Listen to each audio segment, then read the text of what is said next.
E outra vez entrou na sinagoga e estava ali um homem que tinha uma das mãos mirrada, e estavam observando se curaria no sábado para o acusarem.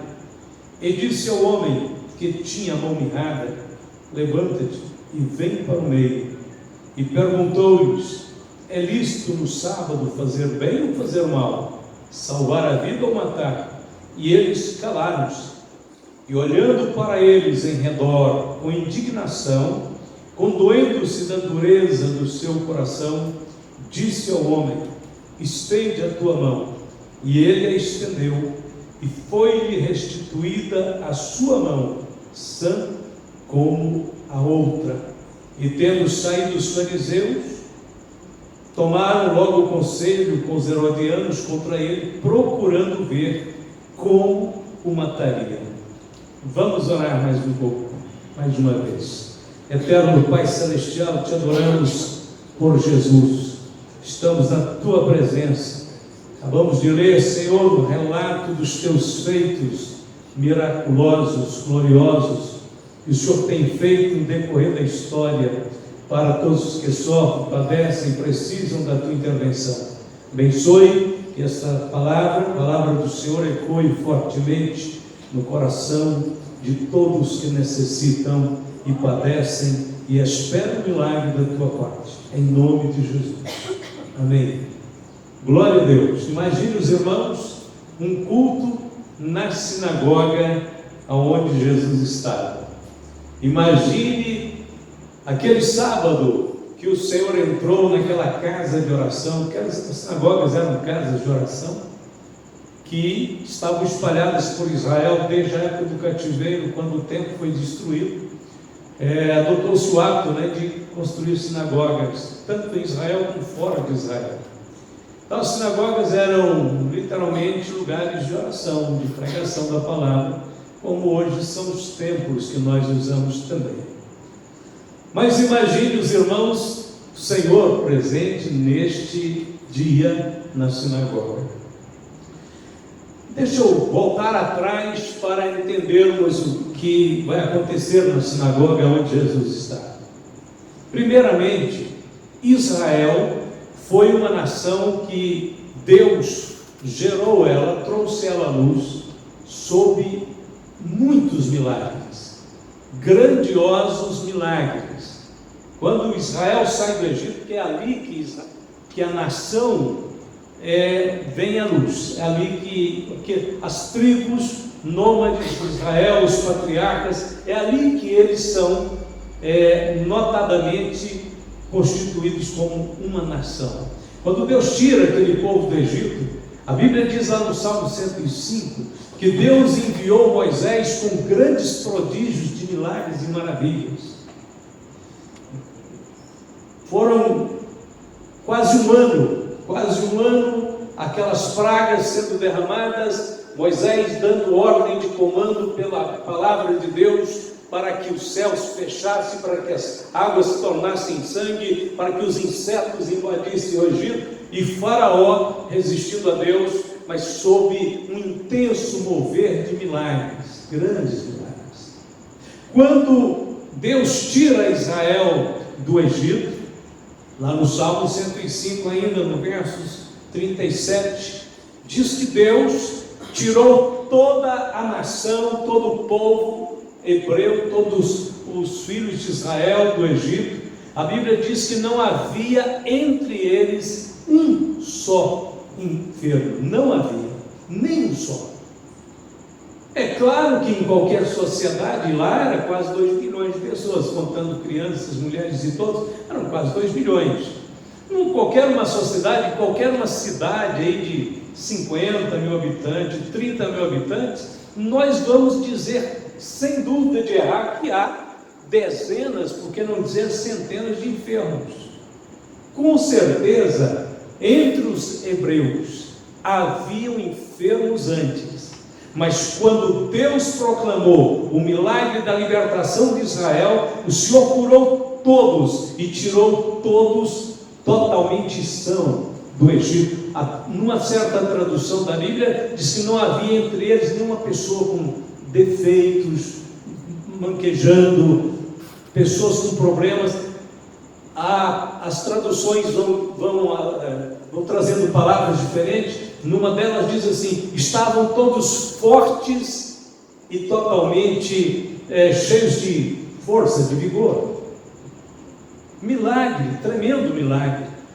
Foi exatamente por conta desta operação sobrenatural de Deus, sarando todos na saída do Egito, que o Senhor foi chamado em Êxodo 15, 26, Jeová Rafá, eu sou o Senhor que te sara. Isto é esplêndido, glorioso, não é notado às vezes quando se lê a Bíblia, mas não pode haver uma coisa mais fantástica, maravilhosa, mais do que esta. 2 milhões de pessoas, todos sarados, curados, e o Egito adoecido, fracassado, destruído por conta da rebelião e da soberba de Faraó.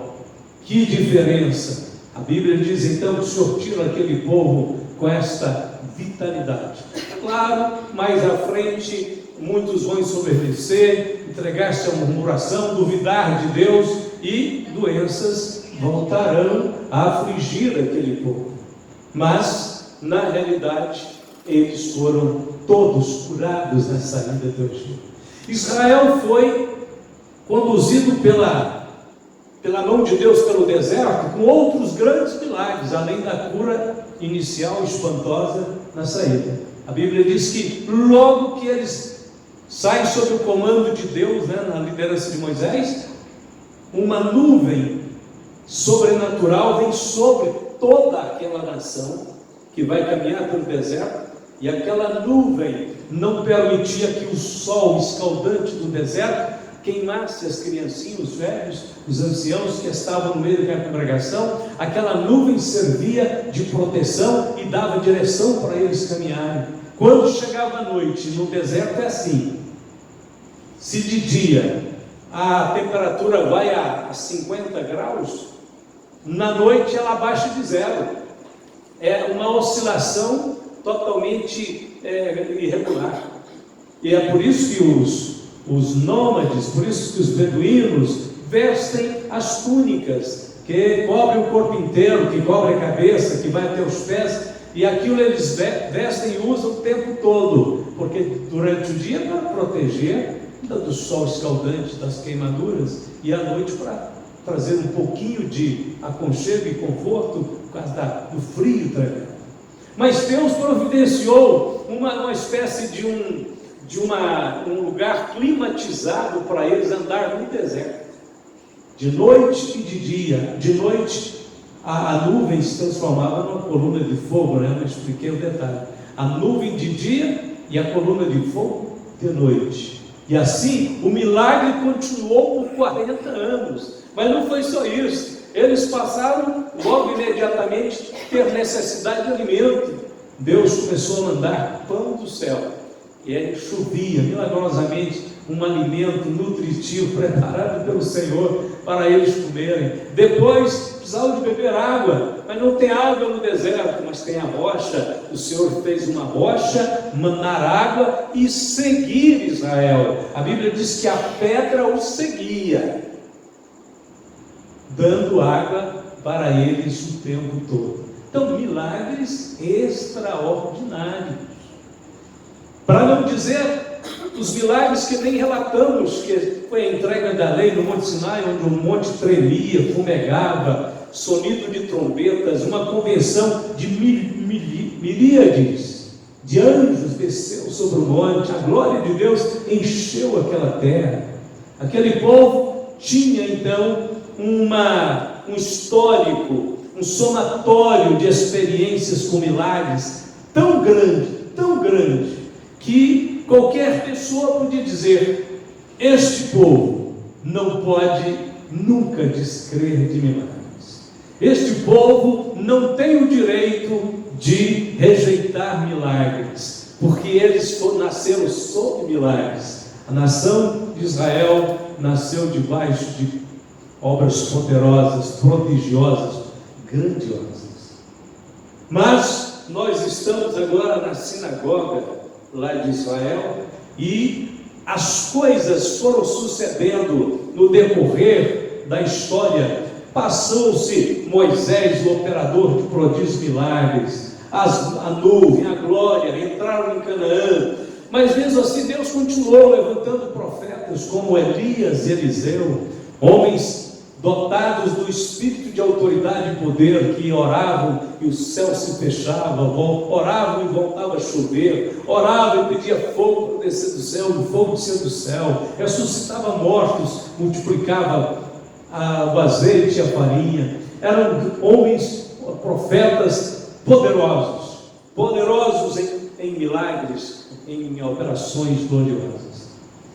Passaram-se os tempos, e agora chega o tempo em que o Messias, o Salvador, é enviado, e ele encontra o que aqui neste mundo, especialmente na nação de Israel? Ele encontra o maior de todos os ceticismos, um espírito de descrença e de falta de confiança e certeza que Deus é o mesmo ontem, hoje e eternamente. Não havia essa certeza nos líderes religiosos. Mesmo assim, a religião sobrevive ao ceticismo.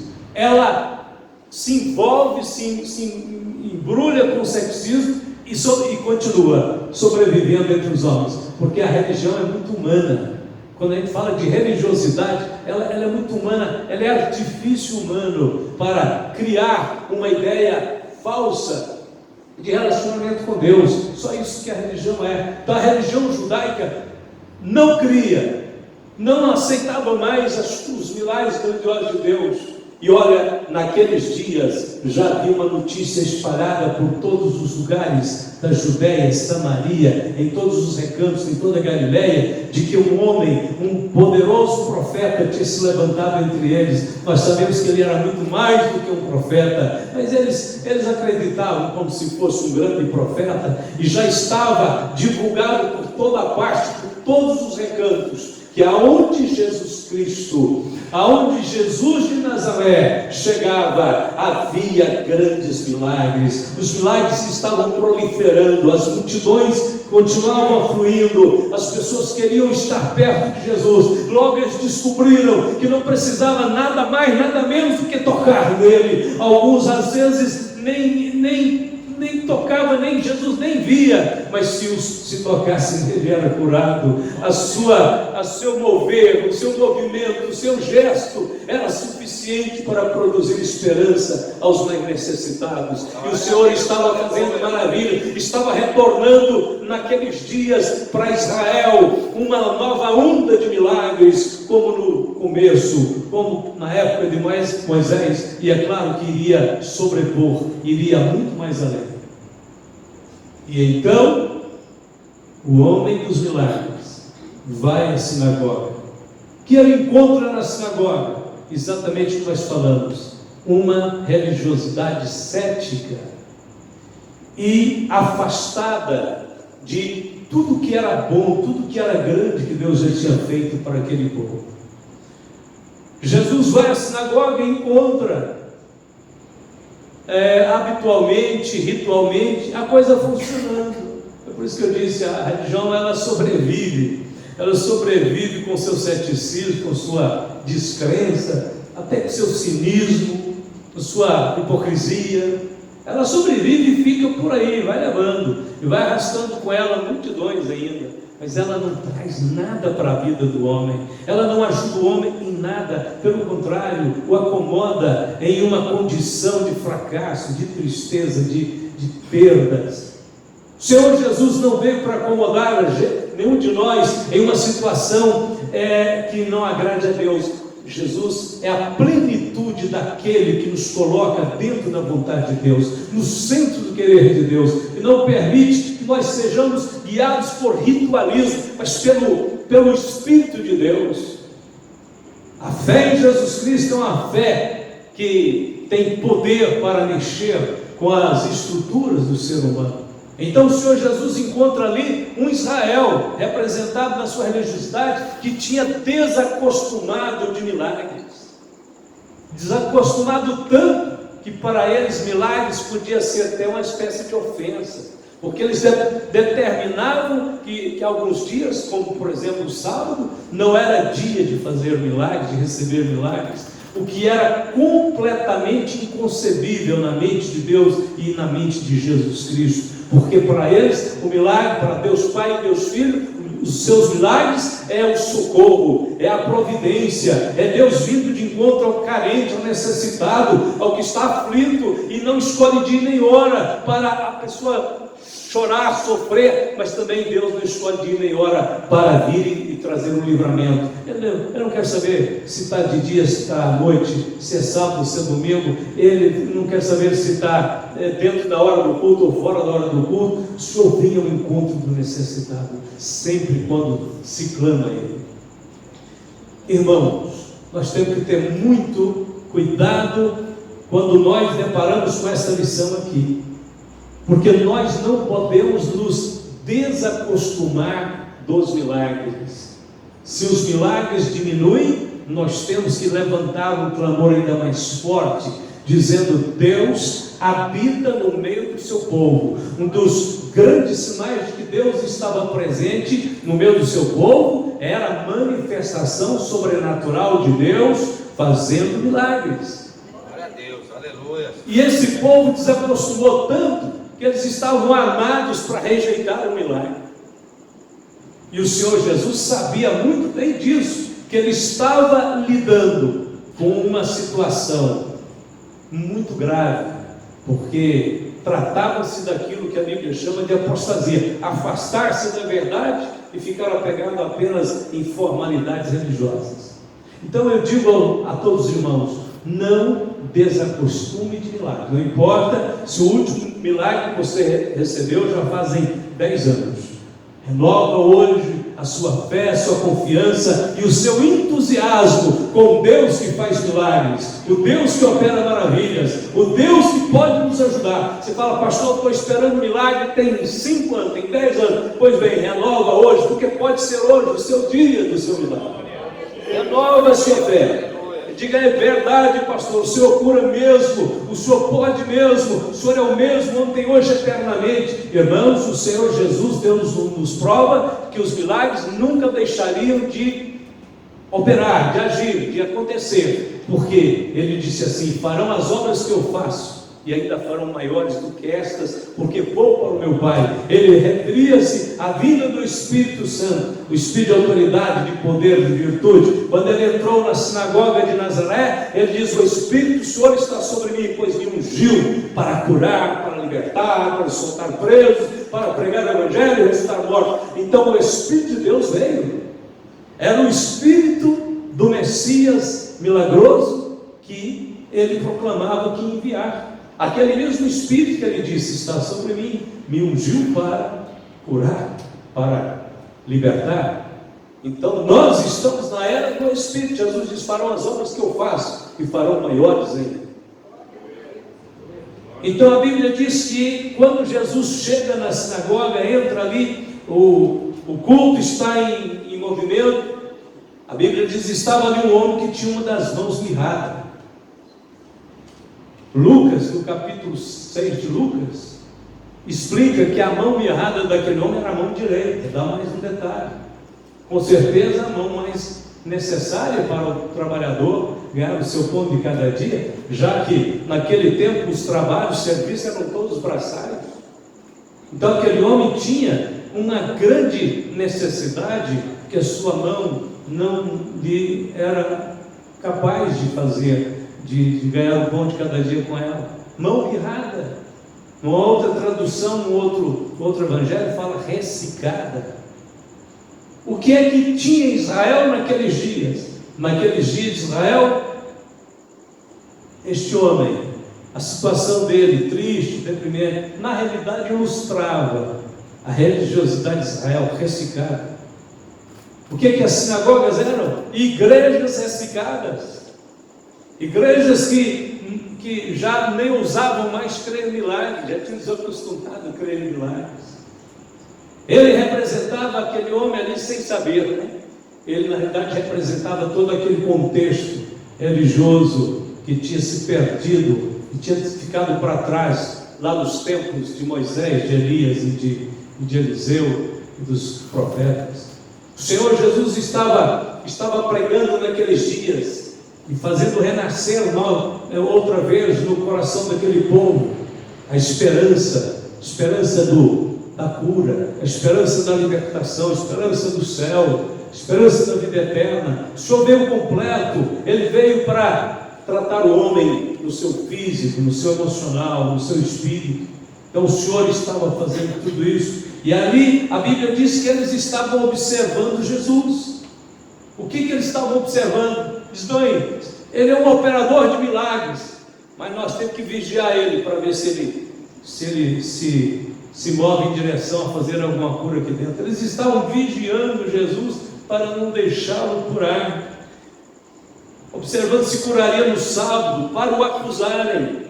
O Senhor Jesus então toma a palavra. Não adianta, onde Jesus está, Ele toma conta. Onde Jesus está, Ele é o mestre, Ele é o líder, Ele é o Senhor. Pode levantar toda uma barreira, todo um sistema. Irmãos, Deus não é propriedade de ninguém. Ninguém. Pessoas que acham: Deus é daquela igreja. Não, Deus é daquele movimento. Não, Deus é daquele pregador. Deus não se deixa prender por ninguém. O Senhor está com o necessitado, está com o aflito, o Senhor está com aquele que clama, aquele que pede. O Senhor não se deixa prender. Jesus levantou e disse ao homem que tinha a mão mirrada: levanta-te. Era tudo que aqueles judeus, fariseus não queriam, que Jesus colocasse aquele homem em evidência: levanta-te. Esta ordem do Senhor Jesus nos lembra que toda vez que Ele quer fazer alguma coisa, ou nos mostrar alguma coisa, ou nos comunicar alguma coisa grandiosa, a primeira coisa que Ele pede de cada um de nós é: levanta-te. Irmãos, isso é o mínimo que nós humanos temos que fazer. Deus espera isso de nós. Encha-se um pouco de ânimo, joga fora um pouco o medo, a dor, o sentimento de fracasso. Joga isso fora, deixa de lado agora um pouquinho. Levanta-te no teu coração, diz: há esperança para mim. Levanta-te. Quando Deus apareceu para Ezequiel, o Senhor disse: põe-te em pé, filho do homem, que eu falarei contigo. Na realidade, o Senhor estava dizendo: Ezequiel, levanta-te, porque eu vou começar a te mostrar as minhas revelações, vou começar a te dar as minhas visões, mas eu não vou entregar essas visões para você se você não ficar de pé. Ficar de pé e dizer: eis-me aqui, Senhor. Estou abatido, estou manquejando, Senhor, mas eu estou de pé, Senhor. A minha fé é no Senhor, a minha confiança é no Senhor. Foi exatamente isso também que o Senhor fez com Elias, quando Elias ficou totalmente deprimido, abatido, e se escondeu numa caverna, e o Senhor foi atrás dele, e parou na porta da caverna, e disse: Elias, que fazes aqui? Sai para fora, Elias. Eu tenho uma nova missão para seu ministério profético. E você não terminou ainda. Não vai ser ninguém que vai te colocar dentro da caverna. Não vai ser ameaça, não vai ser temores. Sai para fora, Elias. O Senhor vem e diz: levanta-te. Ele disse para este homem: levanta-te. Mas ele não disse apenas levanta-te. Ele disse: vem para o meio. Vem para o meio. É claro que aquele homem estava acostumado a ficar só nas beiradas, só nos cantos. Primeiro, pela vergonha de ter uma mão que tinha atrofiado, secado. Deveria ser para a visão, para o olhar de uma pessoa assim, bem desagradável ver aquela mão seca, sem vida, sem nada ali. E alguns acreditam que ele não tirava a mão de dentro da túnica, ele mantinha ela escondida, com vergonha, e ele devia então ser sempre uma pessoa retraída e bem oculta em qualquer lugar que ele fosse. Mas o Senhor Jesus quer quebrar isso. O Senhor Jesus quer dar significado à vida dos seres humanos.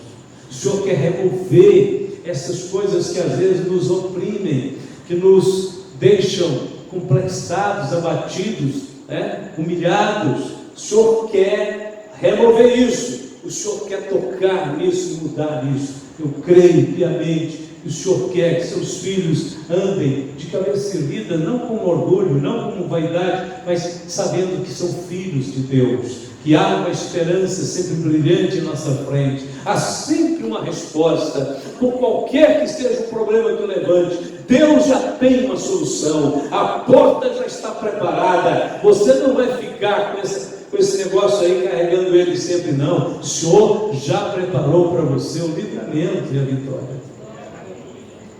Então o Senhor manda ele vir para frente, ficar no meio, e o Senhor faz uma pergunta muito simples: é lícito no sábado fazer bem ou fazer mal? Salvar a vida ou matar? É simples. A fé, toda a religiosidade, tudo aquilo que Deus propõe para o homem, de fato, tem a ver com coisas simples. O que importa são os resultados. O que Deus faz, tudo que Deus leva a cabo, toda a obra que Ele faz, é para bem dos homens, é para o bem dos seres humanos. Deus não fez nenhum planejamento para chegar a um final destruidor, não.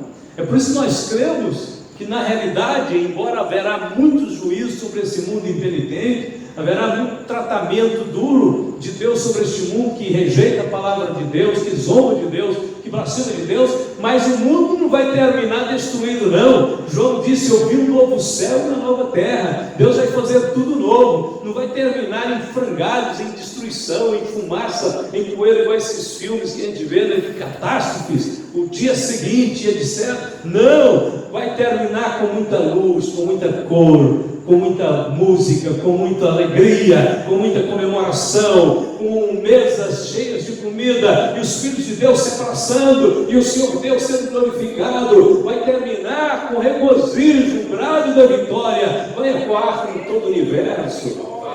O Senhor não perde nenhuma batalha. Deus já estabeleceu que o fim de todas as coisas vai ser concluído com a glória e manifestação dos filhos de Deus. A Bíblia diz que toda a criação aguarda a manifestação dos filhos de Deus. Essa manifestação dos filhos de Deus vai coincidir, vai combinar com a vinda do Senhor em glória, quando nós nos manifestaremos com Ele em glória também. Isso é pouca coisa? Não, isso é muita coisa. Então o homem está no meio. Vamos ver agora um homem derrotado, uma mão ressecada. Então vocês esperem para ver. E a Bíblia diz que o Senhor, olhando ao redor, olha o que o Senhor diz, olhando ao redor com indignação. Irmão, Jesus está indignado com muita coisa neste mundo.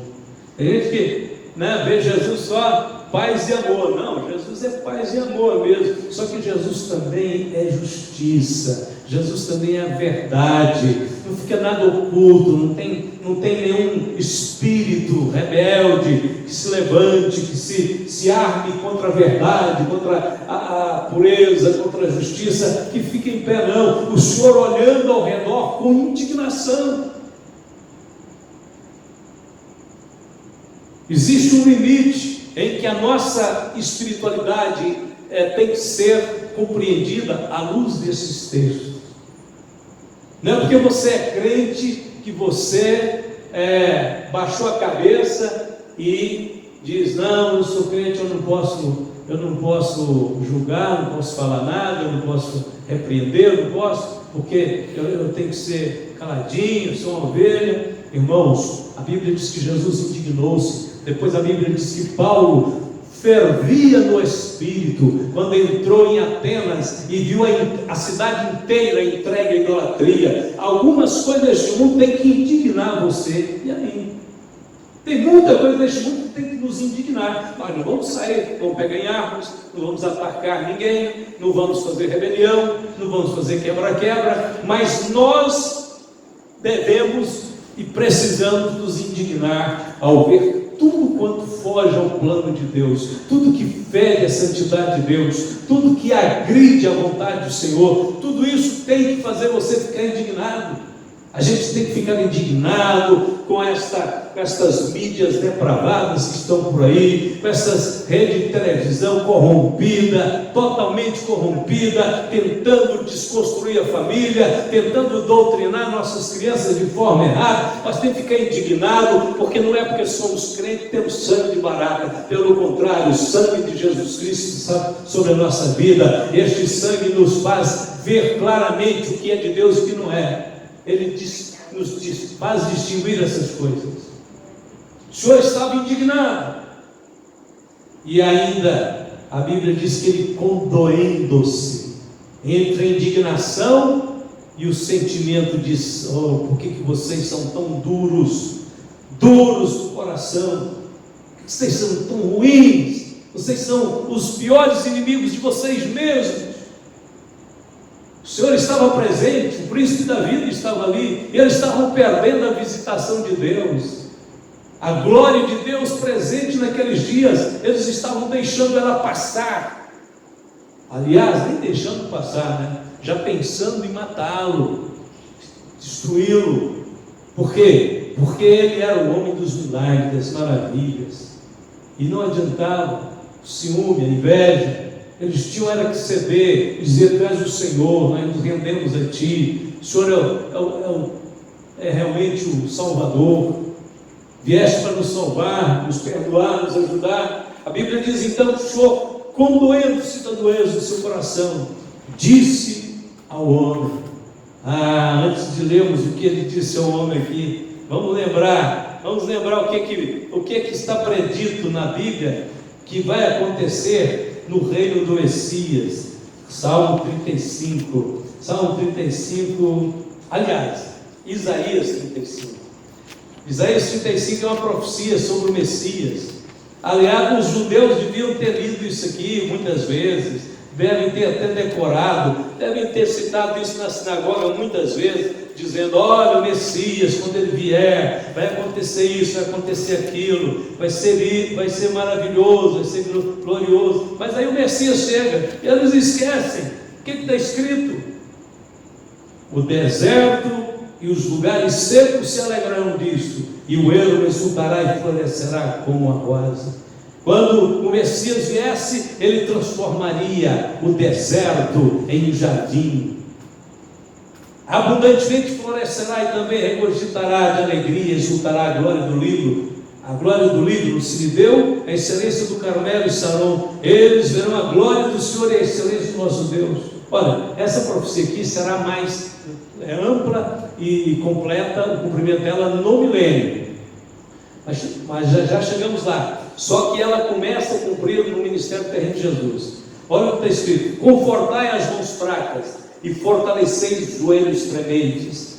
Quem é que faria isso? Jesus. Dizei aos turbados de coração: esforçai-vos, não temais, eis que o vosso Deus virá com vingança, com recompensa de Deus. Ele virá e vos salvará. O que vai acontecer no ministério do Messias? Os olhos dos cegos serão abertos, os ouvidos dos surdos se abrirão, então os coxos saltarão como servos, e a língua dos mudos cantará, porque águas arrebentarão no desertos, e ribeiros no ermo. A terra seca se transformará em tanques, e a terra sedenta em mananciais de águas, e nas habitações em que jazem os chacais haverá erva com canas e juncos. Isso aqui é um pouquinho só do ministério do Messias, e ele estava lá, estava cumprindo. Por isso que ele estava curando nos montes, nos vales, nas vilas, nas estradas, nos templos. Jesus estava curando em todo lugar, porque o Messias faria com que os cegos voltassem a ver, os aleijados saltassem curados. Glória a Deus. Não era algo surpreendente, não. Já estava profetizado. Isso já estava nas Escrituras, em muitos outros lugares além deste. E então o Senhor diz para o homem: vem para o meio. Irmão, se no ministério de Jesus, no ministério terreno, onde Jesus estava limitado pelo corpo humano que ele assumiu, se ele estava limitado no exercício de vários atributos divinos, como onisciência, onipresença, e ele mesmo não exerceu a maioria dos seus atributos, e a Bíblia diz que, sendo em forma de Deus, não teve como direitos exercer os seus atributos divinos. Ele viveu assim uma dependência do Espírito Santo. Se daquele jeito, ele fez o que fez, imagina os irmãos do governo de Jesus, literal neste mundo milênio, quando o Senhor estará reinando sobre a terra. Será o tempo que vai eclodir o maior número de milagres até então jamais pensado. Mas isso já começou, desde os seus dias até os dias de hoje. O Senhor está curando e fazendo maravilhas. Glória a Deus por isso. Então o Senhor diz: vem para o meio, e aí faz as perguntas, olha ao redor, diz para o homem: estende a tua mão. E ele a estendeu, e aí o milagre vai acontecer. Espera um pouco só.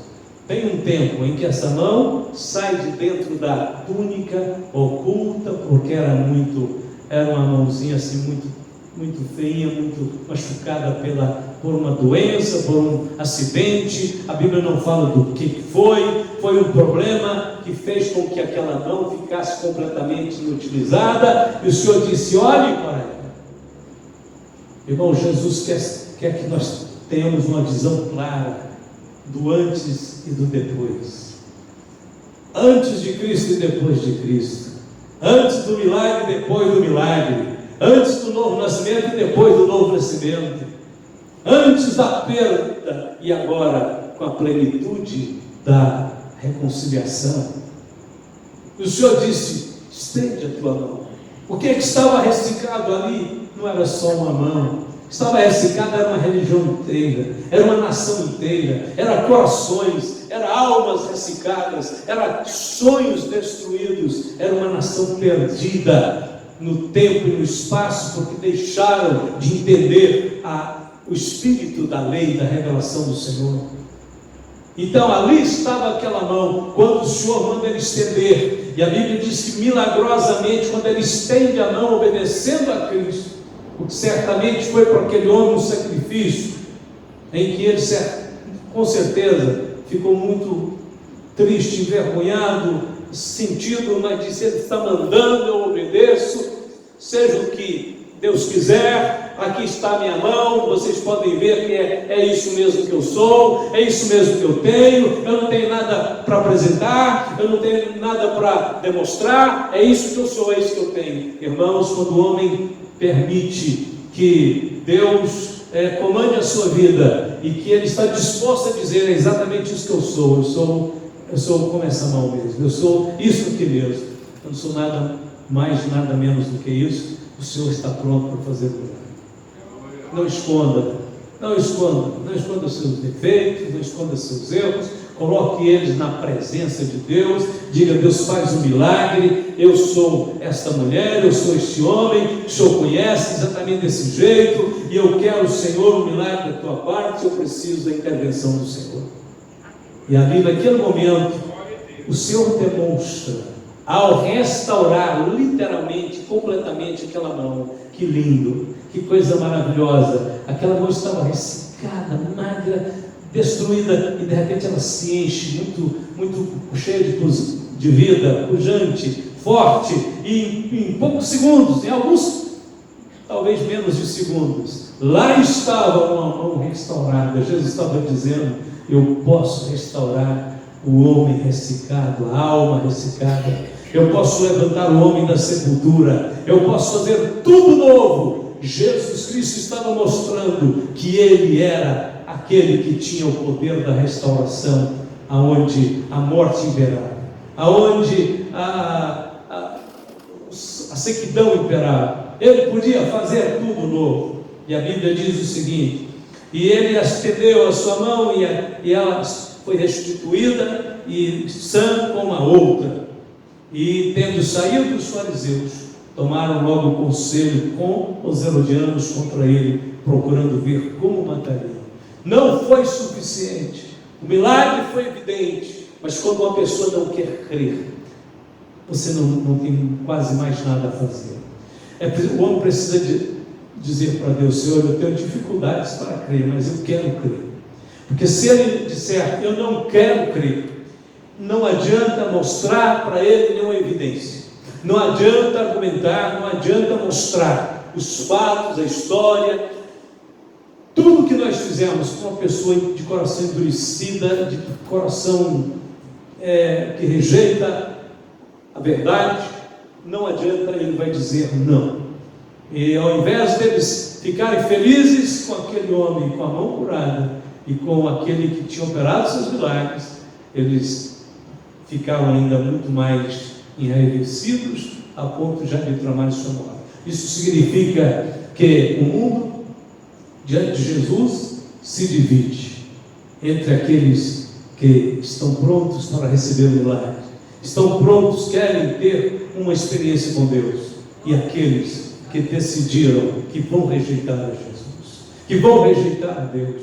Na realidade, os homens, quando se colocam na defensiva e até na atitude arrogante de ir contra Deus, irmãos, o homem faz coisas tão horríveis, para não dizer talvez até piores do que aquelas que o próprio diabo gosta de fazer. O homem não perde, o homem mau, perverso, corrompido, não perde nem um pouquinho para Satanás. Mas Satanás faz coisa muito mais ruim.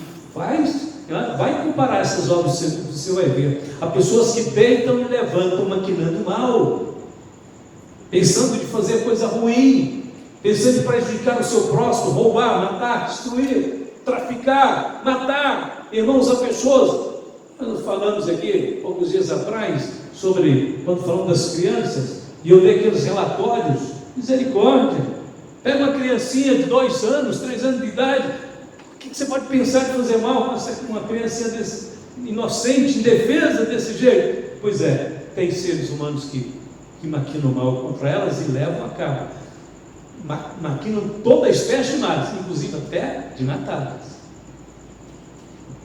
São menos que Satanás? Não, nem um pouquinho menos, nem um pouquinho menos. São exatamente o mesmo nível, para pior, porque os homens têm uma vantagem tão grande acima, além de Satanás, que ele, na sua queda, já foi sentenciado à perdição eterna.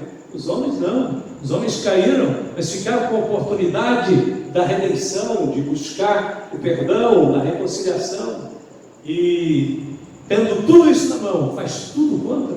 Então eu quero terminar dizendo o seguinte: nós queremos o homem que opera milagres, nós queremos Jesus na nossa vida, nós queremos Jesus no nosso culto. Nós não queremos igreja ressecada, nem mirrada, nós queremos igreja cheia de milagres, da presença de Deus, e queremos que Jesus esteja em nossos cultos, esteja na nossa casa, esteja em nossa vida, e nós vamos parar mesmo para ouvi-lo, para sentar aos seus pés, para nos edificar na sua presença, para ouvir as suas palavras. Só Ele tem as palavras da vida eterna. Nós temos crido e temos visto que Ele é o Filho de Deus, e por isso o adoramos, o glorificamos e agradecemos muito ao Senhor Jesus, que Ele nunca nos deixa sozinhos, que Ele nunca nos desampara, que ajudou aquele pobre homem. A Bíblia Sagrada menciona este homem, mas ninguém nem sabe o nome dele. Isso significa que ele não era uma pessoa importante, não era uma pessoa de grande destaque, ele era apenas um ser humano como milhares de seres humanos que estão neste mundo, que aparecem em algum lugar, ninguém mais sabe para onde ele foi, o que aconteceu com ele. É isso que a gente sabe, mas isso mostra que o Senhor Jesus continua buscando os anônimos, os pequenos, os que estão na marginalidade da sociedade. Não importa, o Evangelho veio para todos. Jesus disse que veio para evangelizar os pobres. Glória a Deus por isso. Nós pedimos você que fique de pé nesse instante, e vamos neste momento falar com o nosso Deus. Vamos neste instante orar aquele que faz milagres. Qual é a sua necessidade? O que está ressecado na sua vida, nos seus projetos? O que não está fluindo? Está precisando de passar um rio por aí para tirar a sequidão, para reverdecer, para fazer novamente a coisa fluir. Jesus pode transformar o deserto em jardins, lindos e maravilhosos. Ele pode curar, Ele pode restaurar. Confie nisso. Levante a sua mão, ou coloque a sua mão sobre o seu peito. Se você estiver enfermo, até consegue que se coloque a mão sobre o seu corpo mesmo, para que nós possamos orar nesse instante, para que nós possamos clamar ao Senhor. A irmã veio e deu o testemunho dela, do milagre, está aqui curada, e o Senhor me colocou no coração esta palavra, até porque Deus está direcionando alguma coisa específica a alguém, ou a alguns irmãos, algumas pessoas estão precisando muito deste milagre. Pai Celestial, Deus vivo e poderoso, nós renovamos nessa noite, Senhor, a nossa fé, a nossa confiança no Deus Todo-Poderoso, que faz grandes maravilhas na terra, que ouve e atende o clamor do necessitado, que manda o livramento, que traz a cura, que manifesta a glória da sua presença no meio do seu povo. Abençoe, Senhor, neste instante, este irmão que veio à tua casa nesta noite. Vem em busca, Senhor, da tua presença. Vem crendo que tu és o mesmo ontem, hoje, eternamente. Eu oro agora, Senhor, junto com cada um deles. Eu repreendo, Pai, em nome de Jesus, qualquer enfermidade que perturba este corpo, qualquer problema que aflige a mente, qualquer necessidade da família. Eu oro, Senhor, repreendendo, Senhor, todos os bloqueios, todos os projetos malignos. Nós estamos aqui sendo renovados no teu Espírito, Senhor, para uma fé